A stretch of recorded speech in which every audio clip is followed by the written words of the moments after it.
All right, welcome to another episode of F1 Fanatics. Today we're going to just focus on the continuing saga with George Russell. Still no contract signed, but I think he already made it clear last week or 2 weeks ago that nothing's going to be signed over the summer break.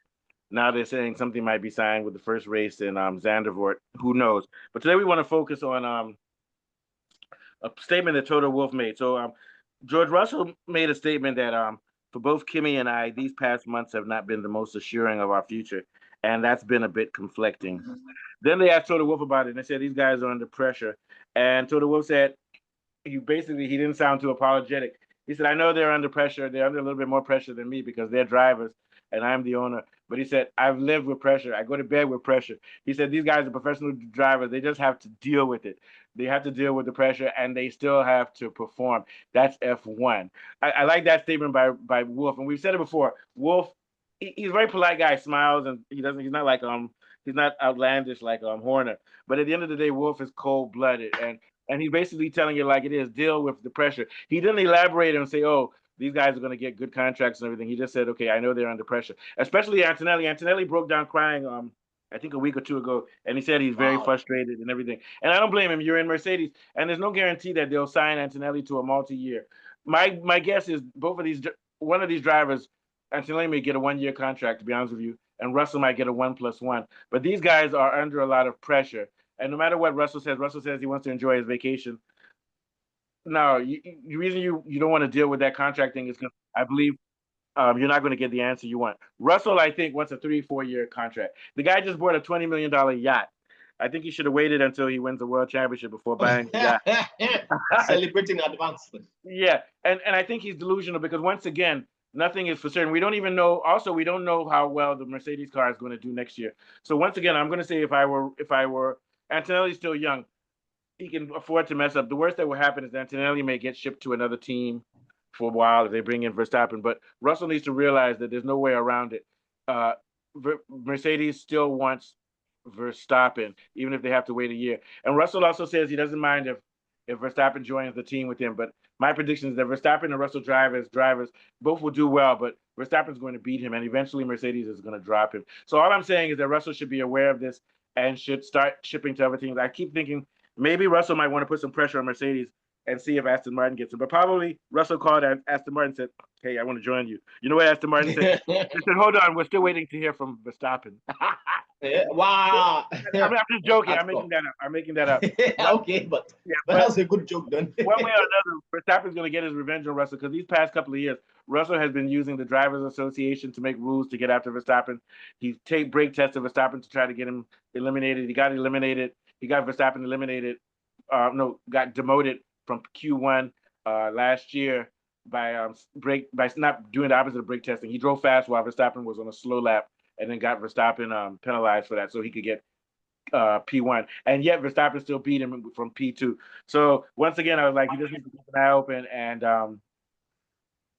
look at his options. He doesn't really have a lot of options, to be honest with you. He should just take his, in short, he should just take his 1 year contract and live with it because you're very lucky that you're still driving a Yeah. Mercedes, one of the best people, and you're probably the second best driver or third best driver on the grid. So what I'm saying, don't feel any pressure because we all know that if Verstappen ends up supplanting him in Mercedes, he'll end up at what you call it at Aston Martin. And either way, he's fortunate to just be a F1 driver. What do you think, Mr. Johnny?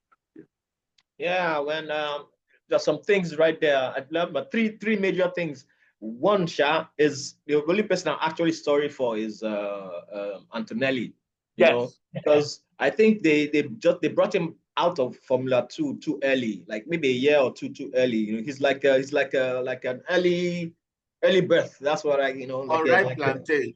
yeah, Yeah. So even when he told me that he even cried a bit, me too, I was almost shed a tear right now, Seth. Yeah, I feel the boy's a nice kid. Yeah, He's a because he's child. talented, it's good, and I think it's just too much too early, and the car is not a good car for Yeah. somebody like him to improve and like Yeah. that. And then Russell, I think Russell, man, the guy should just Russell keep can handle quiet. the pressure. He can handle it. Yeah. Yeah, I think he's just keep quiet and just drive. What's Yeah. pressure? Yeah. Then And you know, Russell is doing so many things. Like today, he's challenging the FIA on safety and stuff. when you do all of that, you're wasting your energy. Verstappen he said he's on vacation. I thought he was on vacation with his girlfriend. He's challenging it. So he's too politically involved in F1. And I keep saying that even though he's a good driver, when you're driving against the best in the world, like Verstappen and these guys, small amounts of energy can make a difference. He's challenging the FIA. So every day he's either challenging Verstappen, challenging the FIA, asking about his contract. So just focus, like you said. And also, like you said, with Antonelli, I think it would have been better. Look at Bortoleto. Bortoleto is at Sauber. Nobody's paying attention. And everybody's saying Bortoleto. So in other words, if Antonelli had started with a smaller team and just allowed to grow, but being thrown into the fire pan in Mercedes is a lot. What do you think of Johnny? Then we'll go to Kunle. Yeah. Yeah, I mean that's actually it. If I think more into that, then I can probably understand why Hamilton probably left Mercedes, because him too was not happy with how Mercedes was going on, and then Russell now is saying it. Antonelli is crying, So, and then what's his name? Toto Wolff goes to bed with pressure and wakes up with pressure, So maybe things are not really going like clockwork anymore in Mercedes at the back there, Or who knows what's going on. It's a high pressure environment. Yeah, and like you said, and Hamilton went through this because they didn't want to give him a longer contract. So I don't know what makes them think they'll do it for Russell, who hasn't won a championship yet. He needs to win a championship. What are your thoughts, Kunle? Exactly. Yeah. So before all of this, before all this contract stuff had come up, there'd always been the assumption that it's very likely that Verstappen will come to Mercedes, partner Antonelli, and Russell will continue his challenge from Aston Martin. But now hearing these stories about Antonelli struggling and cracking, and Mercedes in general, really basically underperforming, it would feel like if Antonelli now came to support Verstappen in the next season, Mercedes would have fallen far too far behind in the short term. I'm not sure they're ready to, they think they can afford such a young investment driver. I think they need to win here. I think for Mercedes, there is no tomorrow. And they need to do the best they can, which means I think that despite the potential abrasive relationship between Russell and Verstappen, Mercedes would still be right, like you say, look, these are the two best drivers. Let me put them in the car and let's try to be relevant again because we're falling far too far behind. If we put Antonelli in the car, by the time Antonelli comes up to speed, we would have fallen so far behind in the rankings and the competitiveness that by that time we'll be retired. By that time, we'll be retired. Exactly. We'll be like 90 years old. Yeah, precisely. So they might just be like, there is no tomorrow in Mercedes. Mercedes has been less competitive. They've got this long-term problem with their power unit. They're just not fast enough on the straight. They need to solve that problem. They need to solve that problem so that they can compete on the faster tracks. Everything else about Mercedes seems to be okay. It's just their straight line speed. They have lots of other problems. But for me, their overwhelmingly biggest base problem is that straight line speed. But I think the reason they have straight line speed is not that the engine isn't powerful, is that they have a powerful engine, but to compensate for having bad aero and not being able to deal with curbs, they were adding a lot of front wing for downforce and doing some stuff with their back to make it more stable.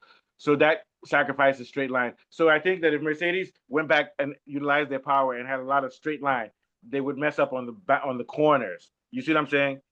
So I think that's why. So I think that because they know that they don't do well on corners and they haven't handled the porpoising, I think they now started to compensate by focusing more on downforce rather than straight line speed. I think that's what it is. And you see Verstappen has done that where he takes away his downforce to get more speed, but then it messes him up on the corners. What do you think, Mr. Johnny? Yeah. Yeah, that's good point, Kunle. You brought us into technical talk. We're now the Afolabi's of F1. Go ahead, Mr. Johnny. I remember when they did that, because they used that trick of coming out of the corners. That's where they come out of corners quickly. Yeah. So they have powers. They're very powerful coming out of corners, but then straight line speed. Traction. Yeah. That's why what's his name? There was a time, I think the first race or two. What's his name? Leclerc was saying that Russell is like a drag star out of corners. He was actually, because that's where Mercedes actually can beat you. Yeah, traction coming out. Yeah. Mm-hmm. So but once they took away that front flexi wing, I think it hurt Mercedes more than anybody. Sorry, go ahead. Yeah. Yeah, and I just hope that what's going to happen next year, because I don't want to hear all this kind of rubbish anymore. No more story. Because I want my Mercedes to be like in front like usual. I like Mercedes Oh always yeah, in Mercedes front, versus top McLaren. row. Yeah, and you know So what's I'm funny? tired. Somebody broke it down. McLaren has the same power unit as Mercedes, uh, but they're just integrating in their car. But it's a very big disgrace for your customer team. Mercedes is a supplier, and they're beating you. You get my point. Imagine So that. Yeah. so so Toto Wolff is under pressure too. All these guys under pressure. What are your thoughts, Kunle? Yeah. Yeah, well, me, I desperately want Aston Martin to do well next season because my favorite color is British Racing Green. I love that color. Yeah. I'm not enjoying my stint at Ferrari. I'm away, I'm not a typical fan that stays in one place. I go where my mind and my heart takes me. I Yeah. followed Damon Hill, I followed Button, and now I'm following Hamilton, and I followed him up the Duff into this Italian nightmare. And I do miss going back to the cars, the Williamses and the McLarens, or the Aston Martins. I do like the British teams. You They don't like give the a prancing donkey. The there's a prancing sense donkey. of method and pristineness and preciseness which I like about them. That I find quite annoying with Ferrari because Ferrari seem to be like they're there and then they do something experimental or stupid or vavoomish, and Va one va day they're boom. great and one day they're awful. They're too unstable for me. Yeah. Mercedes, although they've got this straight line speed problem, the last year that Hamilton won, they still had the problem. They still didn't have. It's been a gradual descent, this straight line speed problem, Yeah. because at the time the car was still very good that it was able to negate that problem and still win championships. Yeah. But the wheels are literally coming off now. Pardon the The way pun. they came off, the way they're coming off Yeah. for Red Bull. But you know what's funny? We keep saying the So wheels are coming off for Red Bull, where they really are. But at a point, Red Bull was still coming third in all their races. But now you see the drop. Verstappen's coming seventh and eighth. So yes, yeah, Red Bull are going to come drop off a cliff. I think over the next 5 or 6 races, it's going to become quite clear they're a hollow shell of what they were. I think the last time that they did well, it's not something that happened instantly. It's something that will happen gradually. It's not like and the margins are fine. It doesn't take a lot to hurt a team to start no, underperforming and losing time on track. even, It doesn't take like so just a little bit. So when we say oh, there's a problem or they're fighting or they're not getting on. To all intents and purposes, they are. But compared to their competitors, they're not getting on. yeah, You have to remember, we have to quantify that. When you say a yeah. driver is slow, we're saying he's the 19th fastest driver in the world, which is still amazing. Oh, you saw it. So The top seven in qualifying differentiated by less than 3/10 of a second. Yeah, yes. So when we're saying somebody's weak or slow or not very good at something, we have to remember that when we're talking marginally in only in relation to their competitors, not in general. even In related to general, competitors, they're all it's amazing. and also even for example, if McLaren beats a team by 40 seconds in a race, it's based on some measurement that might be like a millimeter, a difference of a wing flap or something like that. Yeah. That makes that big Yes, difference. I mean, and if anybody the F1 or computer gaming on car racing, much PlayStation. less the real thing, you see that lap after lap, you have to concentrate. Every lap is a challenge by itself. You're not a machine, you're a human being. And now they're now doing it in a car with G forces and fear that Radio. what if I press a brake and it doesn't work? You don't have to worry about that when you're doing Gran Turismo in a computer game. So yeah, but it has been a fascinating season. It feels like a season of change. Yeah. Red Bull are going to become like Braun. I think Can they're I going say to something, just Kool-Aid? Can I say something, Kool-Aid? I watched today on TV a woman who's a breakdancer, fine girl. I found out that she won for Red Bull's breakdancing team. That's the problem with Red Bull. They do extreme sports, breakdancing, they do yachting, they do gas. So they're everywhere. They're taking their money from F1 and putting it into other things, breakdancing and all of that, extreme sports. They're gone, man. They're done. What are your thoughts, Kool-Aid, for you? Oh, Yes, welcome. Hey, hello. She says to say hi. Yeah, Hamilton. Yeah, Red Bull are pretty much done.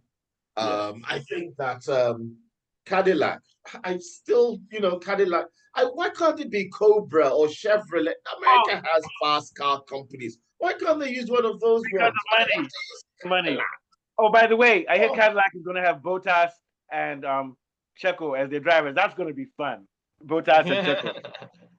Oh Those are yes, two drivers.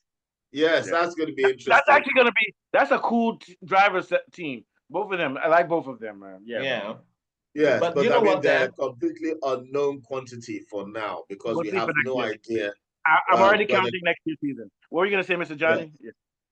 I have a feeling that the next half of the season now is going to be boring. I mean, well, the only two people that are going is just going to be straight up fight with what's his name with the two Norris The two McLaren. McLarens are going to have a fight. That's it. Because that's it. Because the rest have been casted, especially like Ferrari. Ferrari, they're in trouble. They can't do anything. They cannot do anything with their planking or whatever. Yeah. And we know Red Bull is fucked. Red Bull, there's nothing. Red Bull, what's his name? Honor is gone. So their story just, so everything. Then the rest, what's his name? Williams too. They're not. Alonso, Alonso is waiting for next year. So keep an eye on Sauber. They may do well. I want to see how well they do the rest of the season. They're beginning to pick up some steam. Sauber, that's a nice little story too with Bortoleto and co. Yeah. And Hulkenberg. But in general, like you said, this season is boring. And the press needs to focus on the McLaren between those two. But the thing is that those two, McLaren is boring because they do team orders and there's no crashing and no anger between the two. I don't think they do team orders of McLaren. Yeah. But McLaren, I think they've left team orders. I think the team orders just don't crash. I think that's the main thing. Yeah, but I mean, that's what we want to see. They're not going to go to that level. But I think Piastri will take it to that level, though. Yeah.